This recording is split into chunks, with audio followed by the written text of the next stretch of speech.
I am going to be speaking with Dr. Nayan Patel. He is a renowned pharmacist, a health consultant, and the founder of Oral Wellness. We will be discussing bioidentical hormone replacement, also known as BHRT. He educates physicians on how to prescribe hormones and has educated over 5,000 doctors on hormone replacement. This is going to be a very informative, in-depth discussion on hormone replacement. So if you're considering hormone replacement and have a lot of questions, most, if not all of those questions will be answered. Fire away what questions you have so that way I can start going into detail about every single thing that people want to learn about. Okay, so first of all, what do you do? Explain what you do, how you specialize in hormones. So basically, I graduated from University of Southern California in 1996 as a pharmacist. And even during my pharmacy school career, while I was going to school, I was working in a compounding pharmacy even back then. And so I didn't understand what I was doing at that time because I was still a student back then. But as soon as I graduated from the pharmacy school, I learned really quickly that regular medications were actually not going to solve any problems.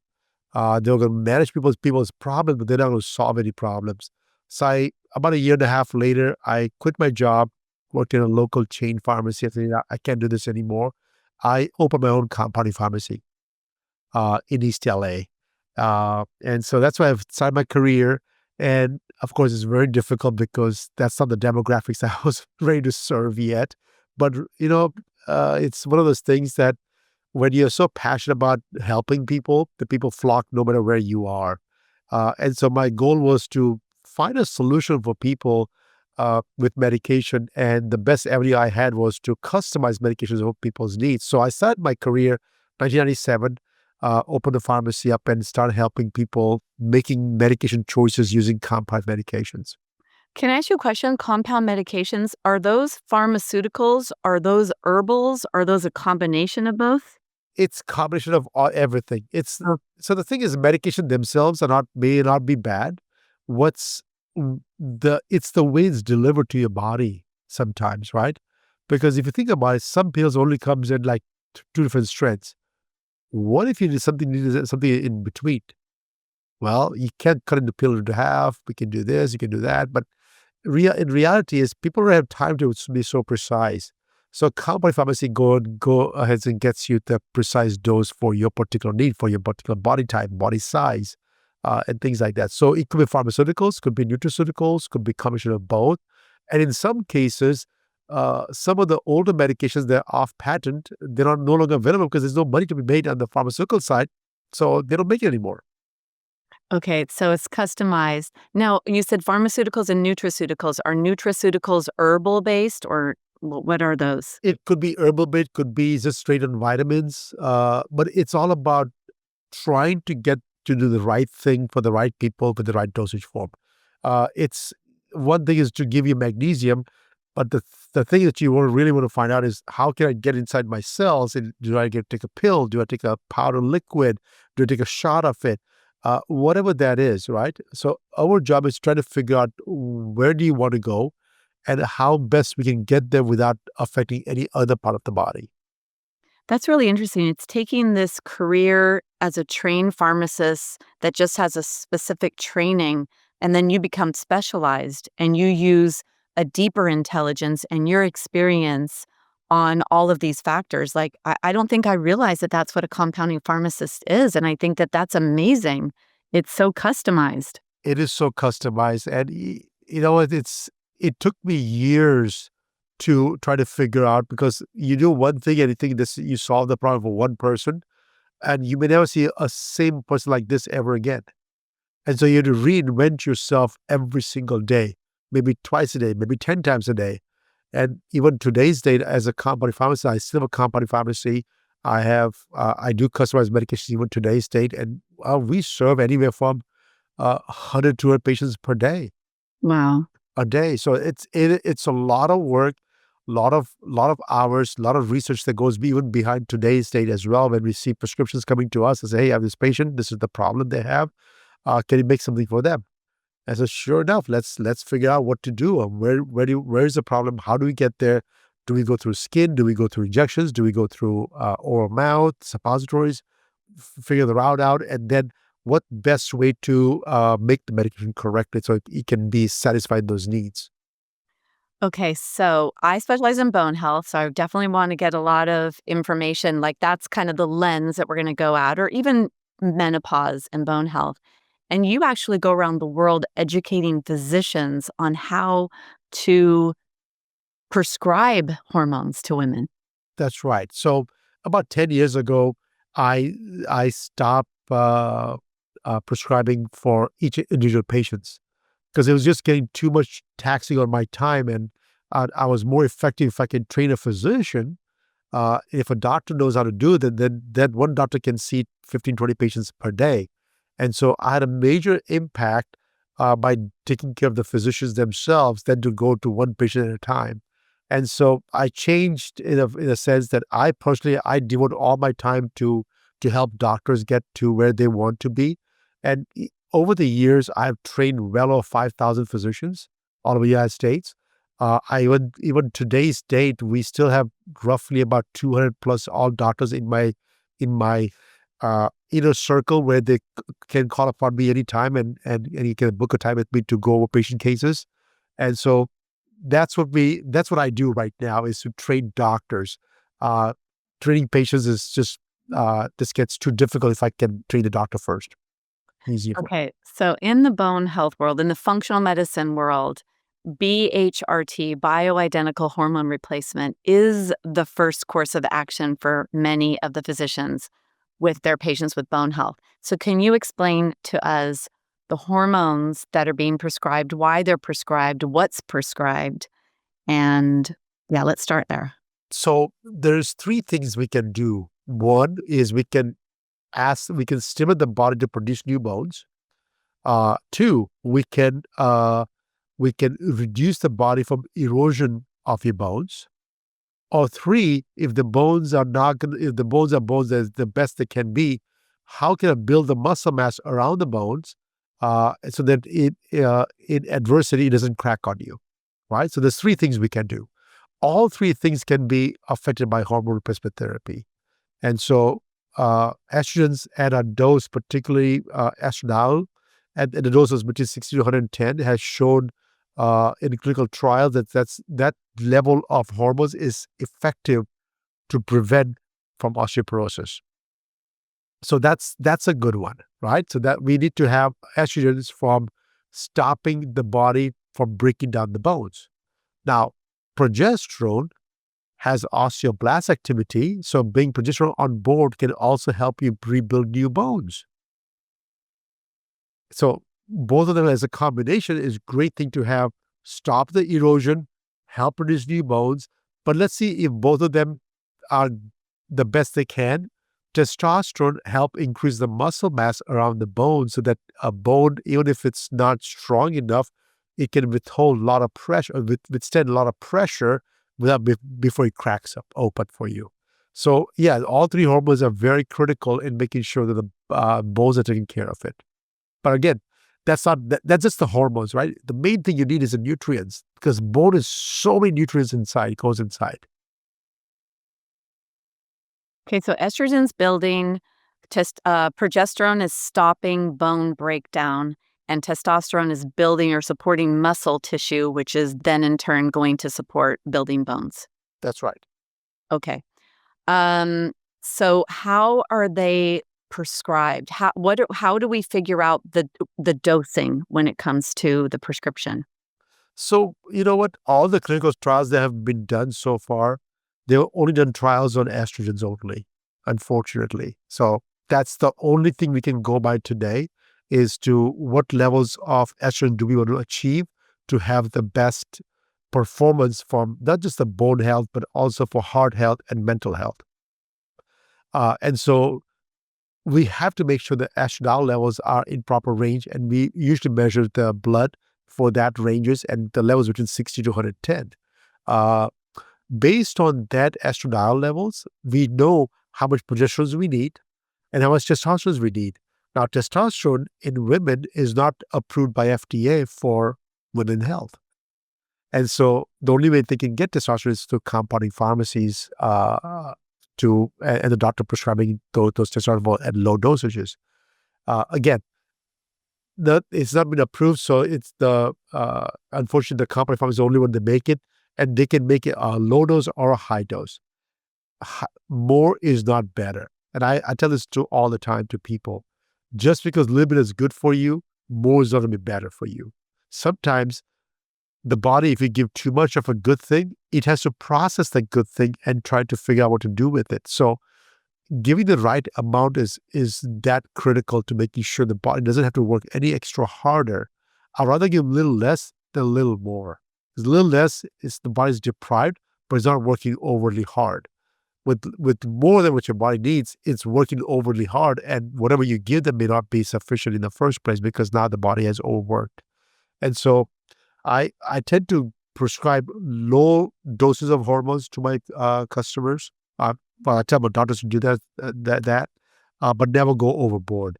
Always measure, making sure the ranges are satisfied so that we don't want to go people out of ranges.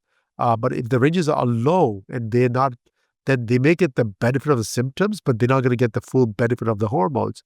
And so the doctors may push the envelope a little bit higher to get you within the range, because that range has proven to have a lot of activities in terms of bone health, heart health, and mental health. Why are there not more studies done on hormones? Ha. The study that I'm referring to was done in 1993. So it was a long time ago.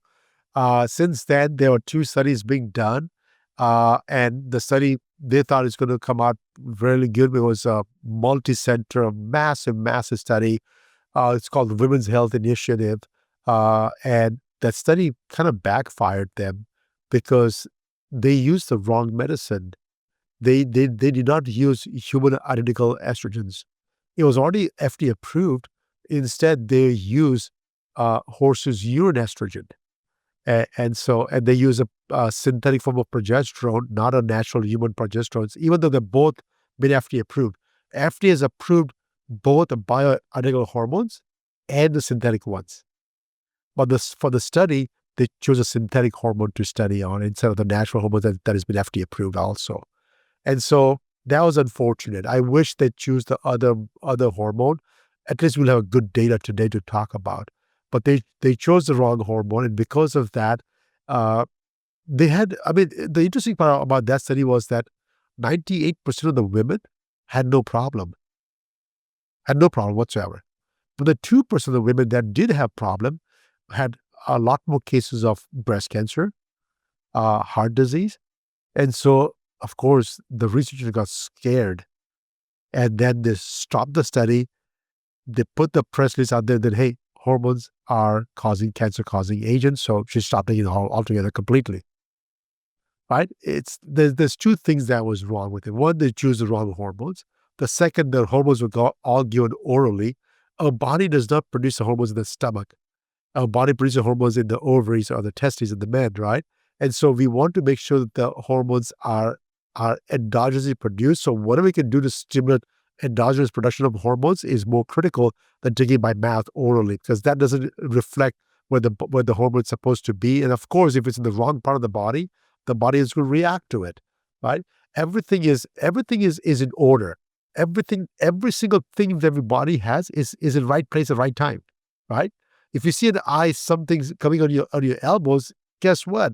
It's not the right thing to do for the body, so it's not going to react differently. And so when you give hormones, when you give some medications that is not in the right place, the body just reacts to it differently. And that's what the issue was. Yeah, and that Women's Health Initiative took away hormones from women in 2003. And the functional medicine physicians that I've interviewed said that there was an increase in fractures. So that happened. So one thing I wanted to ask you about what you just said. So I had heard also that it was Premarin that was used, wrong form, and that it was oral estrogen.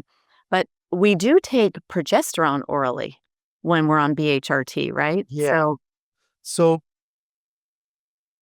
the progesterone is not supposed to be taken orally, but oral progesterone in menopausal patients, it works. It has a dual action, and that's why we give it orally. progesterone gets metabolized to L-pregnenolone, which actually helps you calm down, helps you fall asleep better, and has a more calming effect. And whatever is not metabolized ends up happening to be available to the rest of the body for it to be act as a progesterone to help regulate estradiol levels. So the reason we give progesterone oral is because for the dual effects that we get, and no other hormones have that dual effect. That's why we give progesterone orally. But estradiols, testosterone, it's never ever given orally. Okay. So you do think that if we don't have a study since 1993, the one that they tried to do in 2003 was flawed. I still am so curious as to why we're not doing more studies. But maybe, most studies are done on men, right? Because women have hormones and it's very challenging to figure out something when everything else, you try to hold everything constant except for one movable part. So maybe it's just we're trying to hold a moonbeam in our hand that we really can't figure out. Yet we're prescribing these medications. So you do believe that these are safe for women to take? That's the thought? So the safety of the hormones does not come from the hormones itself. So I just want to make sure people understand that part. Hormones are actually dangerous, but in the right dosage form, in the right amount in your body, in the right place, it can be angel of life, right? So angel of life and angel of death isn't just one hormone. The difference between those two things is where is it, how much is it, and in what form is it. If you can identify those three issues, I think we have a better chance of having having all the benefits of the hormones with very little side effects. There's not going to be zero side effects, but we can minimize as little as possible. And that's the ultimate goal for us, is when we do hormones, it's the prescriptions that's given to the women is more dangerous or are blissful than the hormones itself. What does it mean by that? It means that if you give one particular hormone and not in a balanced fashion, that particular hormone can actually be harmful to you. So if you give too much of estrogen and no progesterone, no testosterone, no DHEA, yeah, it will be very harmful to you. Same thing, if you give too much of testosterone but no progesterone, no DHEA, no estrogens, that can be harmful to you. A lot of side effects for that. So giving the hormones in a balanced fashion is what we advocate. Now, there's a study done in France. It was a 9-year cohort study. That means they just looked back. About 3,100 women were in the study, and they were all given. In Europe, they have bioidentical estradiol and progesterone both available topically, and so they were giving them both the hormones topically. And when we did that, they found out that over 8 or 9 years of period, that the relative risk for breast cancer in those patient population was 0.98. So let me give you some reference about the numbers. So if you're an 18-year-old girl with no risk factors, your relative risk for breast cancer is 1.18. There's women taking hormones over 9 years, their risk reduced to 0.98. So as long as you give the hormones in a balanced fashion, they were topicals, right? Balanced fashion, bypassing the first pass, bypassing the liver. If you do that, the risk for breast cancer actually dropped below an 18-year-old girl without any risk factors. This is huge. This was huge for us, right? Again, it was a cohort study, so it's not like a double-blind placebo-controlled trial, which is the gold standard in the United States. So it's like people say, well, this is good, but unless somebody does a real study, then we're not going to believe that, right? But the question that you asked me earlier, so why no more studies not done yet? Just keep in mind, the Women's Health Initiative was funded by pharma company, the one that makes the drugs. Now, if you're not going to benefit from a bioidentical hormones and anybody can make it, then guess what? The only person that can do the study is the government. But the government has no incentive because it's not centralized. We're not universal healthcare, so they have no incentive of finding solution for the American citizens. So I have heard lately that there's going to be more money put into women's health, especially, I believe, postmenopausal health. So hopefully something will change. So then the safety factor is really the brilliant minds that are in the space, whether it's physicians, compound pharmacy, pharmacists like yourself, and using serum levels to make sure that we stay in a healthy zone. Like we know that there's a healthy place. So that's we're monitoring safety according to serum levels. So for me, I only measure serum levels for my estradiol levels to make sure they're in proper range. But other than that, the safety comes in from how people feel. There should be zero side effects, zero concerns, no issues whatsoever when they take hormones. If they have issues, it's telling me that too much or too little of any particular hormone. So until they're completely dialed in, I'm playing with it to figure out what that perfect balance is. And everybody's balance is different. Everybody's balance is different. But once I get the balance dialed in, I tell them and say, hey, Debbie, this is your balance hormone. Now, if you choose to go party one weekend and your balance goes off, you know that that's okay, as long as you know that because of that one day, you're not going to change your whole regimen, right? If you choose to eat lots of sugary stuff, your insulin level is going to go up high. The insulin load increases, so does your need for estrogen. It also increases. So you may get the hot flashes because your needs have increased, but you don't have more estrogens to give to your body. The body is not regulating itself because we're getting from outside sources. So even though you have hot flashes one day because you chose to eat that food, it doesn't reflect on your overall balance that we created for you. And so we teach all the patients that, hey, that 90% of the time you're going to be okay with this balance. Once in a while, if you choose to have fun, just keep in mind that this may happen, but that's reflective of what you just did right now and not reflective of the overall regimen that we have created for you.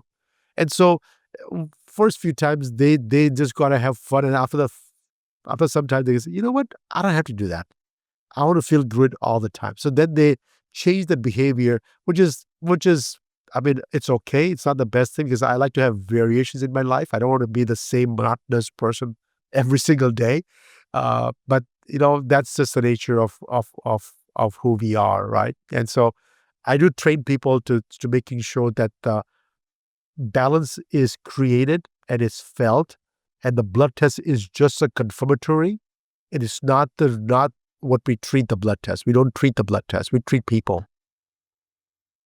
Yeah, I went on BHRT when I was 52, and I went through menopause at 50. So 1 year post no period would be 51. So that's, I think, the age that I am considered menopause.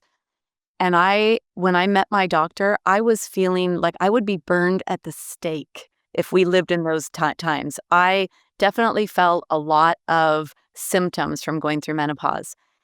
And I went on it, and now you're getting me to understand that we play a role as well, like how in tune we are with our body. Yes. I was not having hot flashes. I was a hot flash. Oh, wow. I was hot all the time.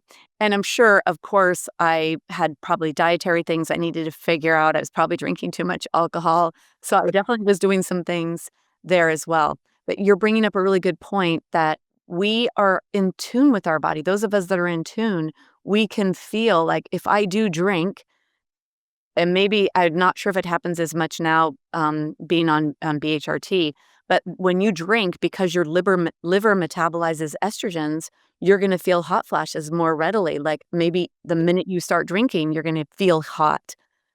So that's an important factor as well that I've never thought about is our role being on BHRT. It's for our quality of life. And when I first went on them, I know this is going to sound crazy, but I'm like, I need to feel happy. And even if it means I'm going to have a shorter life, I want to have a shorter happy life than a longer miserable life. Of course. But the thing is, you can have a long, happy life as well, as long as you make those necessary changes to address those needs. And that's why when I train my doctors, I tell them that I say, am I going to say that to my patients? I say, of course you're going to say to the patients, because guess what? Your patients are going to come to my pharmacy to fill their prescriptions, and I'm going to tell them the same story. And when they hear from you and they hear from me, they say, you know what? Maybe I should change myself, right? And the thing is, for me, I work with, oh my God, over 5,000 doctors all over the country. I see prescriptions from every other doctors in the country. I know what's working, what's not working. It's so easy for me to see, right? Person, because nobody is buying a medication because it's not working for you. They only buy it because it's working. Why would you buy a product when if it doesn't work for you, right? And so I get to monitor everybody's prescriptions and how they're working, how they're not working. I talk to the patients all the time. And the thing that we advocate to everybody is that, hey, you cannot measure the balance.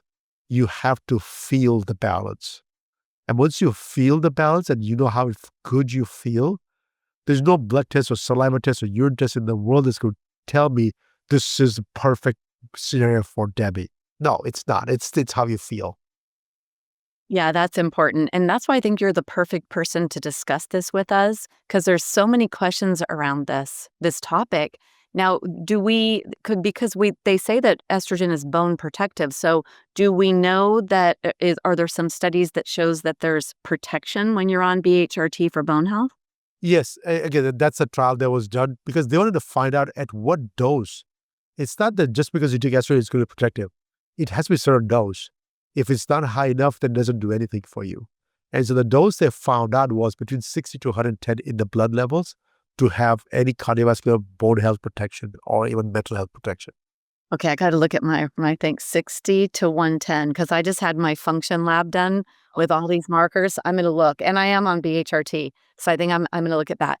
Okay, the questions that come up often when I speak about BHRT is this: what age can you be on them?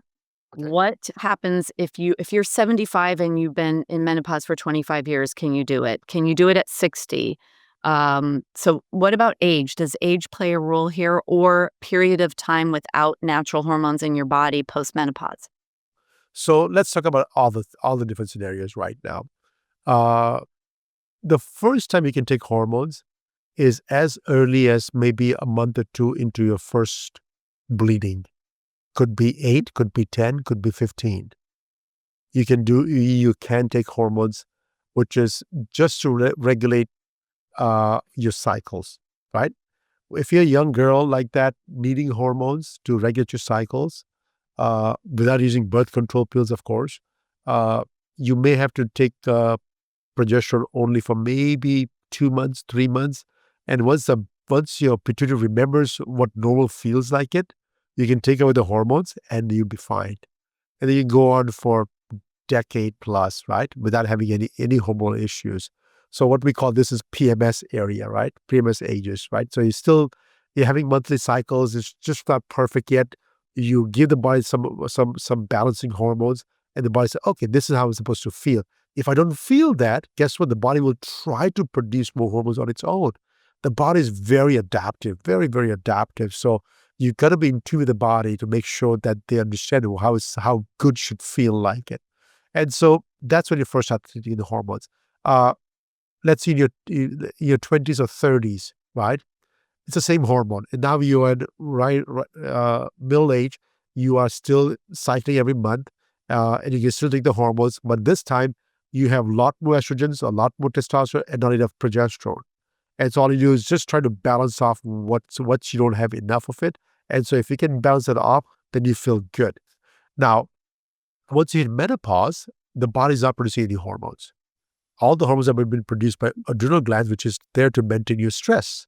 And if the adrenal glands is there to manage your stress, is also managing to produce production of hormones, you can imagine a 50-plus-year-old woman that is having a hard time at work because they can manage stress and it's not enough to manage the hormone levels.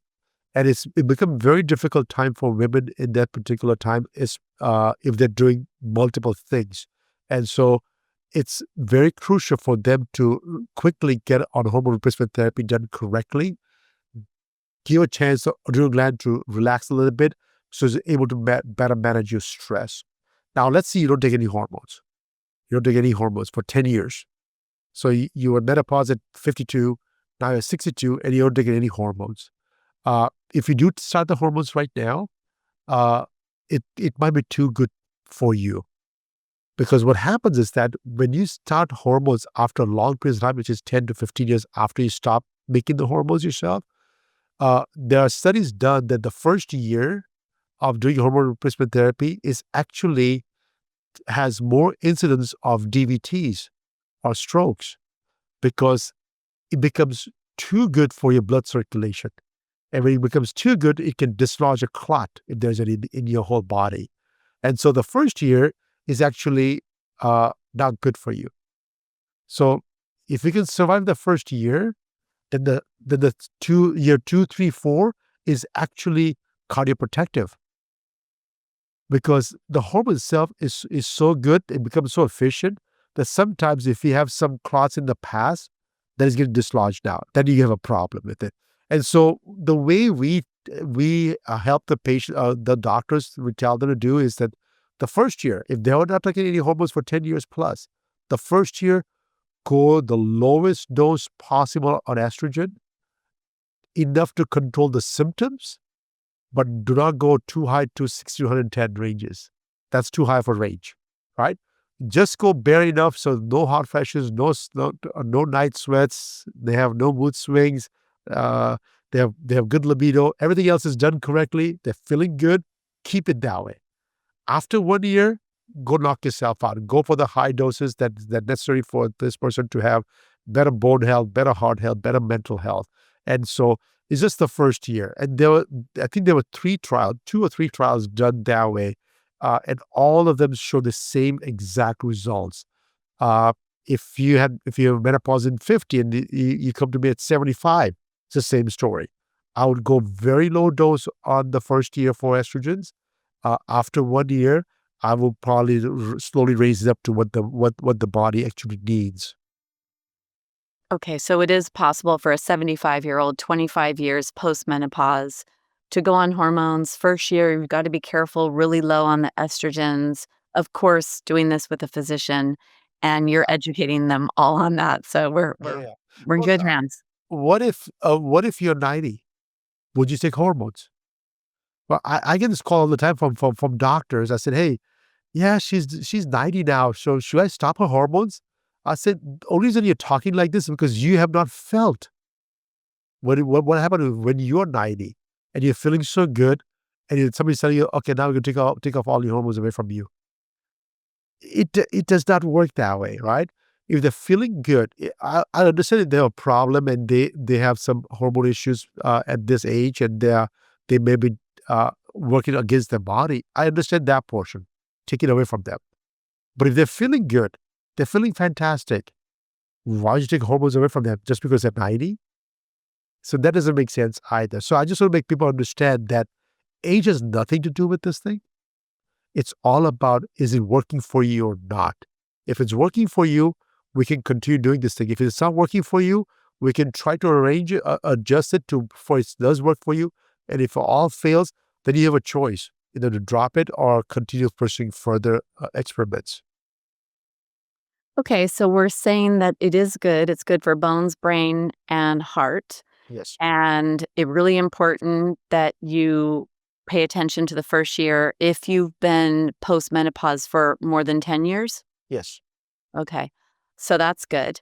Because there's a lot of women that want to do this, and really every functional medicine physician, gynecologist, endocrinologist that I interview, this is the course of action now. This is what is out there that's being recommended for bone, brain, and heart health is hormones, BHRT. So we need to know a little bit more. And so you've given some clarification there. Now let's talk about the different. So you did say in terms of dosing, we look at serum and we look at how does the person feel. So we feel our way into the correct dosage, which I think is a great way to look at this. I want to talk about the administration. So the patches versus dots versus creams, where do we apply it, and all of that. Absolutely. So uh, let me give you all the choices that are available to you today, so that you know what the choices are there. You have oral tablets and capsules. You have sublingual drops and troches, patches, sublingual buccal patches. Then you have topical gels, alcohol-based gels, like a spray or a mist. Then there's patches, different size, different shapes, all kinds of patches you have. You have vaginal tablets. Then you have vaginal creams. Then you have pellets. to implant them, and you have injections to inject them. These are all the choices you have. And every choice most are synthetic and some are bioidentical. So these are all the choices you have. So let me just tell you one thing. Hormones are produced in the ovaries. Let's just talk about the women right now. Forget the guys. For women, all hormones are produced in the ovaries. Okay? And the best thing we can do is get the hormones as close to ovaries as possible, because we assume that by the ovaries, there's a whole on network of delivery trucks waiting to be loaded and deliver the hormones to the rest of the body, right? Just imagine a depot. I said, hey, all the trucks are lined up, put the hormones in there and go to the breast tissue, go to the brain, go to the tissue, go to this, go to that, right? So just imagine that part. And so if you apply the hormones on the wrist, right? People apply the wrist all the time and say, hey, this is why I'm done with hormone replacement therapy. What they found out is that this receptors by the wrist area are very small, very little receptors. And they get saturated very fast. So after a few days, applying the hormones on the wrist doesn't work anymore. Well, then go to the inner arms. After a few days, that doesn't work. Oh, we're go to inner thighs. After a few days, that doesn't work.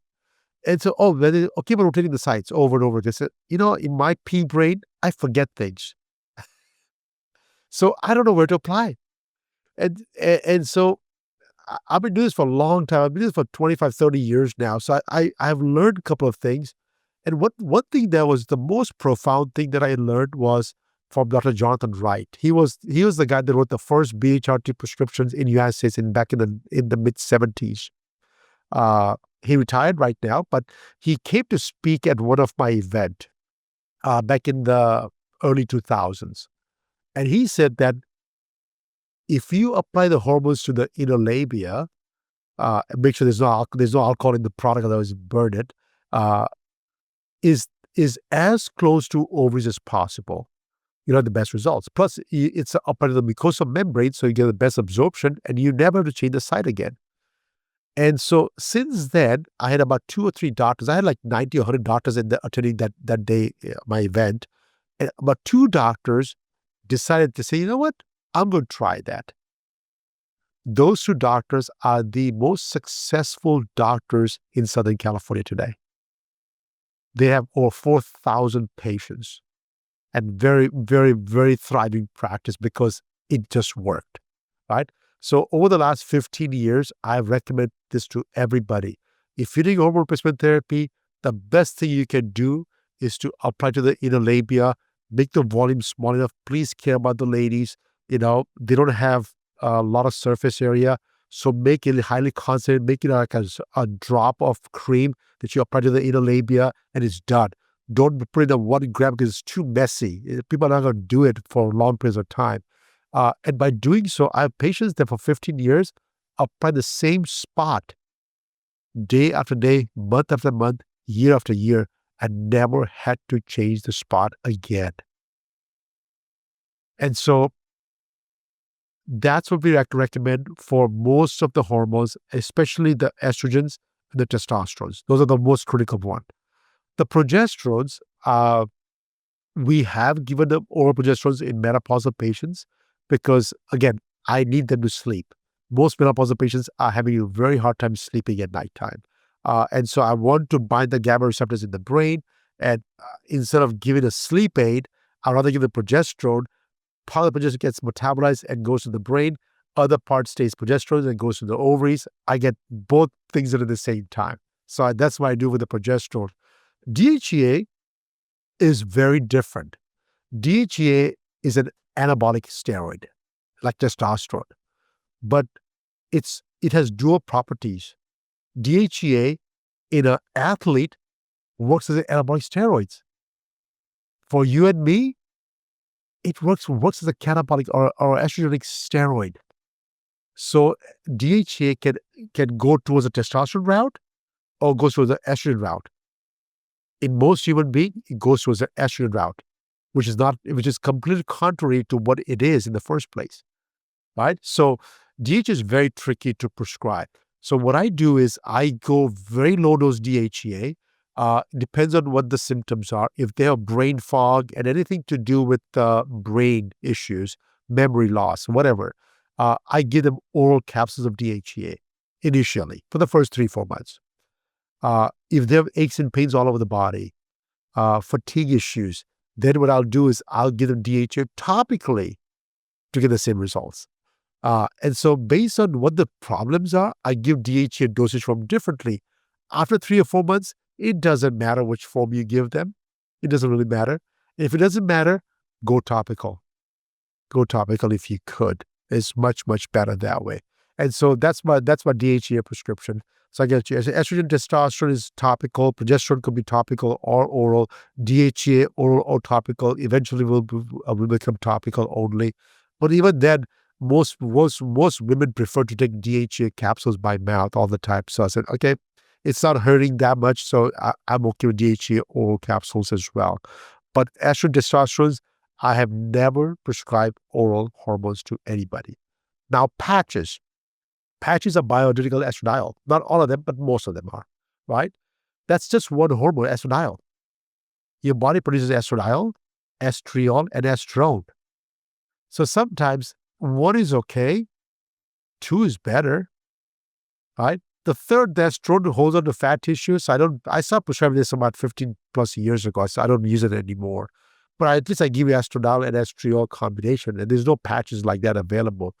But the patches, I use it on those patients that are fast metabolizers. So I have some ladies that are very skinny.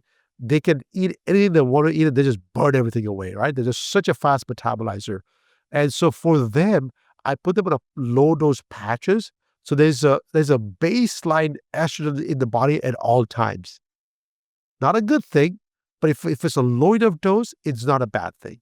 And then on top of that, I give them a cream to give a boost in the morning, and that's just once in a boost. I just give them once in a boost like that. But there's a low grade of a basic estradiol load in the body at all times, so they never crash on me, because those girls will literally crash on me, and they cannot sustain the estradiol levels high enough. So that's my patients for the patches. Pellets, I don't advocate pellets to anybody. Pellets is a continuous form of hormone replacement therapy with no breaks. And unfortunately, I have my own family members go through this product, so I'm very passionate about these things. I have my aunts that had breast cancer because the doctor said that, hey, there was too much estrogen in the blood at all times, and they were taking pellets.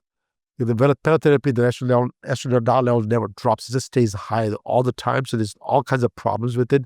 You feel fantastic, by the way, but that does not mean the body is able to handle that levels at 24/7. It's like somebody telling you 24/7 what to do, Debbie. After a while, you can tune them out. I said, that they never leave your house. Then you're screwed, right? You go crazy with that. With the continuous form of hormones in your body, the body has a tendency to have more cancer growth. And so that's the reason I stopped making pellets completely in 2011. And since then, I've never made pellets ever again. And I don't advocate pellets for anybody. Now, pellets on the guys and the low-dose testosterone pellets, I'm okay with it.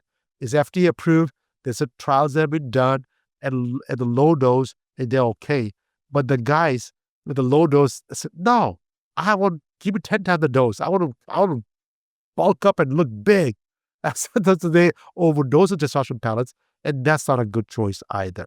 So everything in moderation is good. Everything that your body feels good is supposed to be good for you. Excess is not good. Okay, so the creams, the compounding creams, so you were saying in the labia, so that it's not vaginal in the vagina, it's on the outer part of the vagina. Exactly. And again, we can also apply to the inner intravaginally as well. And so I do have some women with very raw vaginal lining, and they're very painful intercourse or extremely dry. And I may tell them that, hey, just do it maybe once a week or so intravaginally. We give them an applicator and every single thing, but even the applicator is painful, right? So I understand that part. And so if you just apply to the inner labia, it will coat the whole vaginal walls for you. So that's the amazing part. In fact, there was a trial done, again, I'm not sure if it was published or not. Dr. Jonathan Wright was the one advocate about this thing, that they did a study where they apply the hormones on the wrist and they apply the hormones on the inner labia. Between those two patient population, which one do you think will have build up in the uterine lining? Well, I want to say the labia. Exactly. Think about proximity, right? But Uh-huh. guess what? The people that apply on the wrist had the thickening of the endometrium lining more than the people that apply to the inner labia. It just tells you that the delivery system by the ovaries is ready to take the trucks to the whole part of the body for you. And so that to us proved it to us is that if you get the hormone to the right place at the right time, it knows exactly what to do with it. If you apply to the wrist, it's going to end up having side effects. Okay, I forgot to ask you about cancer because this is one that comes up as well. So we talked about the aging aspect. You really clarified that. Thank you. What about someone that has a history of cancer? Oh, that's a tough one. So, like it or not, estradiol is linked to cancers. It can feed the cancers. And so, if it's my mom, my aunt, my wife, would I give them estrogens if they have active cancer? The answer is no. I'll be very careful, right? And the careful means no. If she's suffering miserably, can I give her progesterone? I think I can. I will still confirm with the oncologist, making sure that they're aware of that what she's doing. Uh, can they take testosterone? No, because testosterone can convert to estradiol. Estradiol is also cancer feeding. And so active cancers, estrogen replacement therapy is a big no-no. Uh, I would not advocate that at any cost. Uh, the last thing you you want to see is your cancer comes back from remission and now is active again. That's I don't know how many people have gone through that. I've seen it personally in my own patient population, and it's not fun thing to hear that part. Okay, so you said active cancer. Active Is cancers, yes.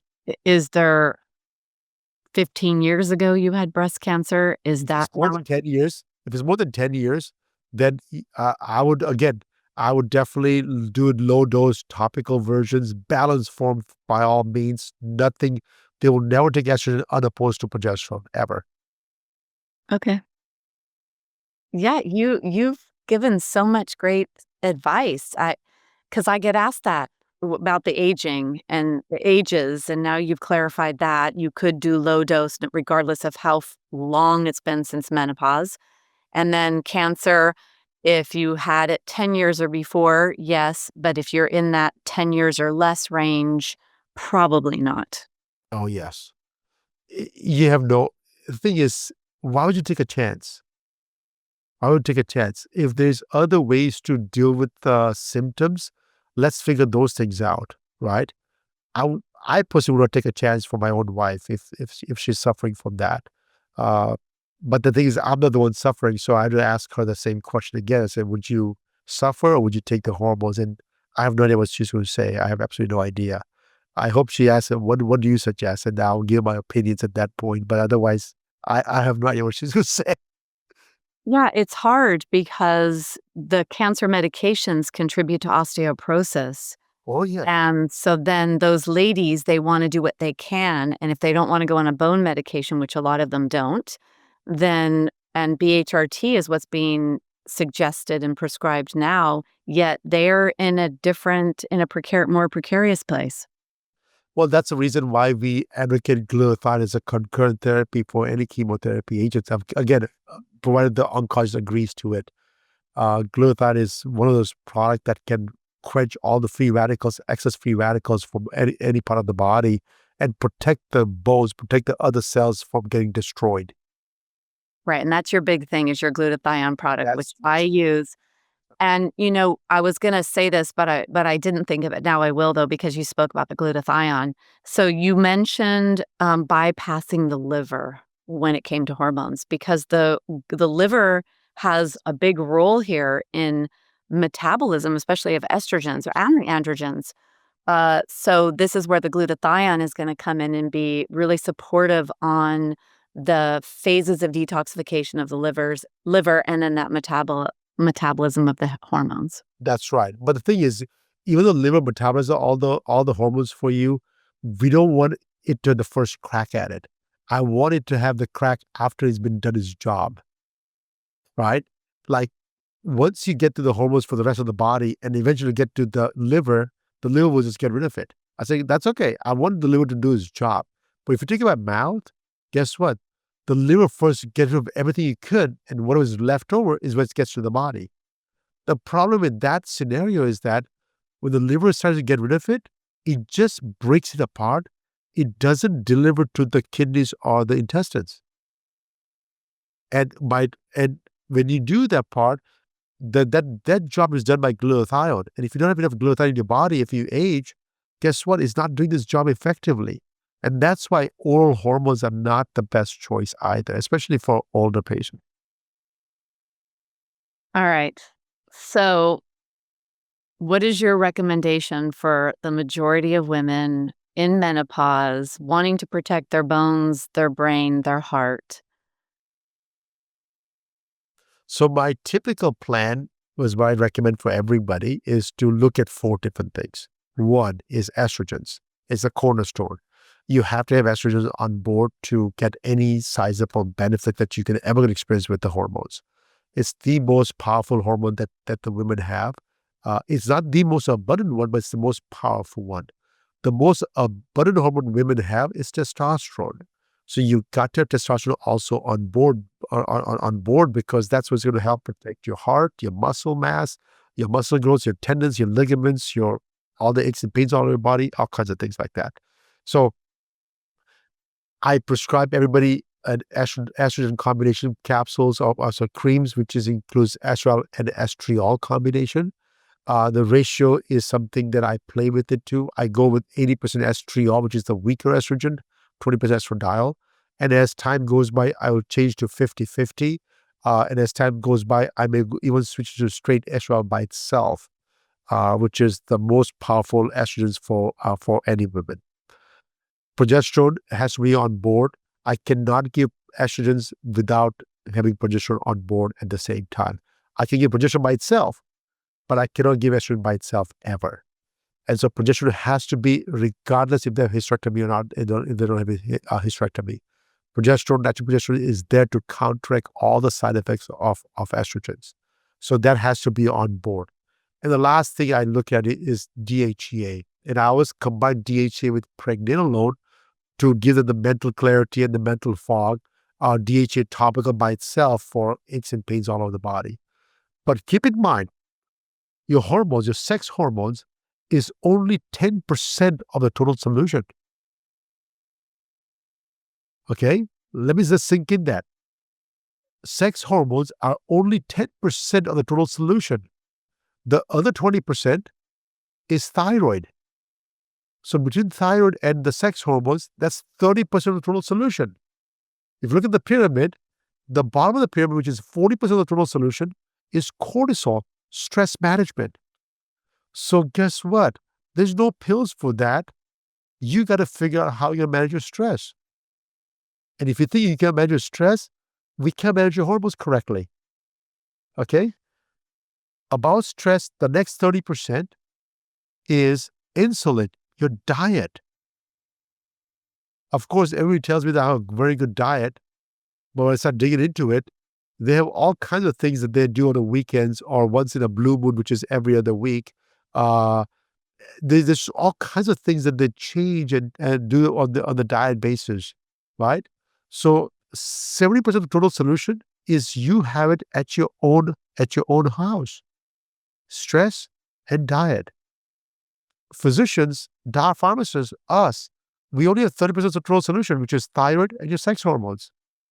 And you expect miracles from us. So what I'm trying to say is that if you do your part, I'll do my part. This is where the breakdown is of all health, including bone health, including cancer and everything. We cannot rely on pills to save us. This is why we are sicker than ever, why we have the problems we have.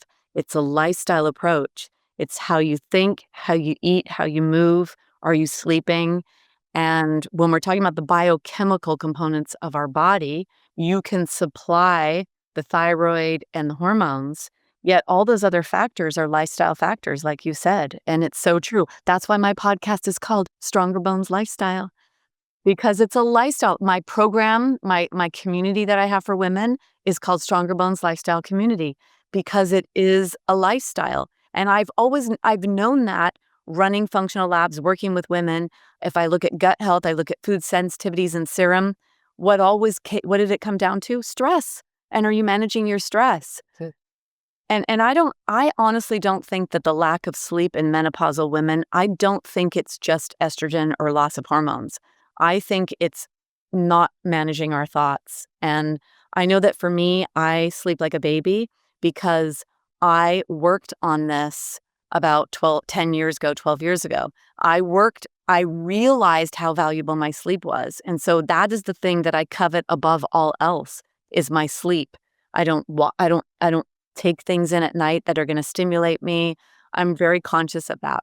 So yeah, I love that. I love that as a pharmacist that your prescription is the 70% of lifestyle. And that's great. It is. And the thing is, if you think about calcium, instead of taking calcium pills and making the pharmacist richer, guess what? You get more calcium from green leafy vegetables than any pills any given day. So make sure your diet is so intact that you never need to come to my pharmacy to pick up anything. Yeah, and dairy is inflammatory, so we have to stay away from dairy. That's right. It is the That's right. vegetables. Okay, because now you're making me think I want to go off the patch. I want to do creams. I want So is this something we speak to our physician about recommending compounding creams? Yes. So the physician has to do that part. They had to recommend this products to you. They're all prescription items. We are in California. Our pharmacy is in California. We are licensed in almost 32 plus states. So we ship all over the United States. And the thing is, our job is physicians may or may not understand completely. That's what I'm here for. If your doctor wants to work with me to help design plans for you guys, I'll be more than happy to train the doctor on one condition, that once I train them, that they don't keep asking the same questions unless they just want clarification. But the goal is to learn and take care of you, not to just give it to you because you asked for it, right? I want them to embrace a new way of treating women by asking them, what do you really want to do? And am I the right physician for you or not? And it's okay if you're not the right physician, but be upfront. Hey, I'm not the right person because I don't want to learn these things anymore. My things are working great. I have enough people for that, so I don't want to learn anything. That's okay. We're all looking for the right physician. And I would love to get a list from you, if you have one, around the country of physicians that you do work with so that the ladies that are in those cities can actually go search out those physicians. So the thing is, we don't have a list published, but if you call the pharmacy up, they'll be more than happy to provide you a doctor within certain mile radius. Some of them may work with us, some may not work with me at all, but that doesn't matter. What matters is that you get a list of doctors that you can interview them and see which one has the best chemistry with you. Because you got to interview doctors nowadays because they're consultants. They're just helping you achieve it's like if you're a business coach, you probably go through 3 or 4 coaches before you find the right coach for you, right? Because you connect. Same with the doctors and pharmacists, interview us, talk to us, and make sure we are the right team member for you. Because if we are, then we want to work with you. If you're not, that's okay. That's okay. All right. And then cost. Is there a different cost doing compound creams versus going to the pharmacist and picking up a pack? It could be, yes, because patches could sometimes come by the insurances and sometimes they're cheaper. But if you're looking at, if you have no insurance and you have to pay regular pricing, compound creams are generally going to be cheaper than the commercial medications, generally, most of the time.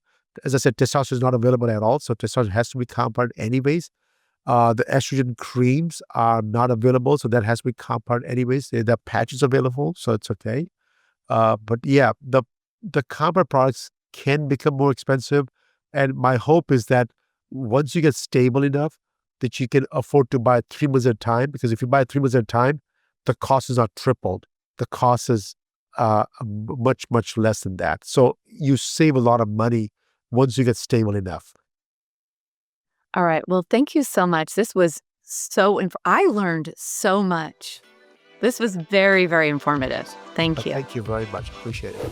Thanks for joining me on Stronger Bones Lifestyle. Are you ready to take charge of your future? For show notes, resources, and information on my programs, please visit DebbieRobinson.com. If today's episode empowered you, be sure to subscribe, leave a review, and share it with someone who needs it. Together, we're building stronger bones and stronger lives. Take care, and I'll see you in the next episode.